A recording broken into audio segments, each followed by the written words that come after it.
Police స్టేషన్కు వెళ్ళినప్పుడు ఏదైనా కంప్లైంట్ ఇస్తున్న సమయంలో కానివ్వండి, లేదు అనుకుంటే పోలీసులు ఎవరైనా మనల్ని ప్రశ్నిస్తున్న సమయంలో కానివ్వండి, అలాంటి సమయంలో మీరు ఖచ్చితంగా మీ మొబైల్లో కెమెరా ఆన్ చేసి ఫొటోస్ కానివ్వండి, వీడియోస్ కానివ్వండి రికార్డ్ చేసుకోవడానికి మీకు అన్ని రకాల రైట్స్ ఉన్నాయి. ఎందుకంటే పోలీసులు అంటారు, అరే ఎందుకు తీసావరా కెమెరా ఆఫ్ చేయి అని చెప్పేసి. అవసరం లేదు. ఒకవేళ ఫోన్ కనుక లాక్కున్నాడు అని అంటే మనం మళ్ళీ ఎవరైతే ఆ పోలీస్ ఆఫీసర్ ఉంటారో వాళ్ళకు ఖచ్చితంగా నేమ్ ప్లేట్స్ అనేవి ఇక్కడ ఆల్రెడీ బ్యాడ్జెస్ ఉంటాయి. ఆ బ్యాడ్జెస్ని చూసేసి అతని ఒక డిజిగ్నేషన్ కనుక్కొని మనము అతని పైన కేసు వేయడానికి కూడా మనకు అన్ని రకాల రైట్స్ ఉంటాయి. దాంతోపాటు మీరు ఒకవేళ కెమెరా మానేయండి, తీయొద్దు, మేము మాట్లాడుతున్న మాటలు మీరు రికార్డ్ చేయొద్దు, అసలు పోలీస్ స్టేషన్ని మీరు షూట్ చేయొద్దు అని చెప్పేసి అన్నప్పుడు పోలీస్ స్టేషన్లో సీసీ కెమెరాలు ఉన్నాయా లేదా అన్నది మీరు కూడా అబ్జర్వ్ చేయండి. కంపల్సరీగా పోలీస్ స్టేషన్లో మస్ట్ అండ్ షుడ్గా కెమెరాస్ ఉండాలి.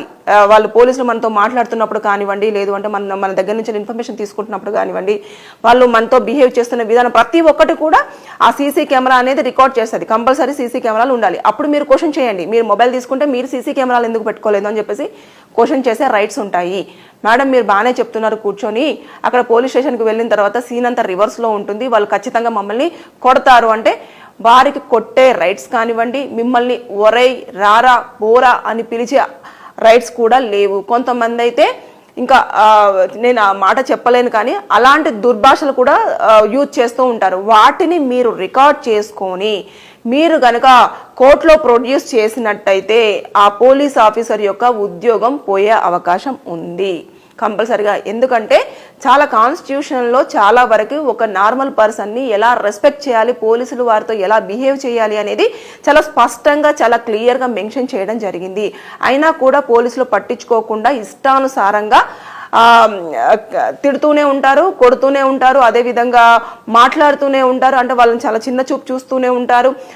ఇలాంటివన్నీ కూడా ఇంకా ఇమీడియట్గా తప్పు ఎటువైపు ఉంది ఎటువైపు లేదు అని తెలుసుకోకుండా పోలీసులు ఇలా బిహేవ్ చేస్తున్నారు అని చాలామంది నాకు చెప్తున్నారు. పోలీసుల విషయంలో మేము ఇలా అవుతుంది మేడం, ఇలా చేస్తున్నారు మేడం అని చెప్పేసి. ఇంకొకటి, పోలీస్ స్టేషన్లో ఇలా కెమెరాస్ విషయంలో ఇలా ఉంటే ఎప్పుడైనా పోలీస్ స్టేషన్ నుంచి వెళ్ళి పోలీసులు ఎవరైనా సరే మిమ్మల్ని మీ పేరు మీద ఇలా ఒక కేసు ఫైల్ అయింది, మీరు అర్జెంటుగా రండి స్టేషన్కి అని చెప్పేసి పిలిచారనుకోండి, గబాళ్ళ పరిగెత్తుకుంటూ వెళ్ళకండి.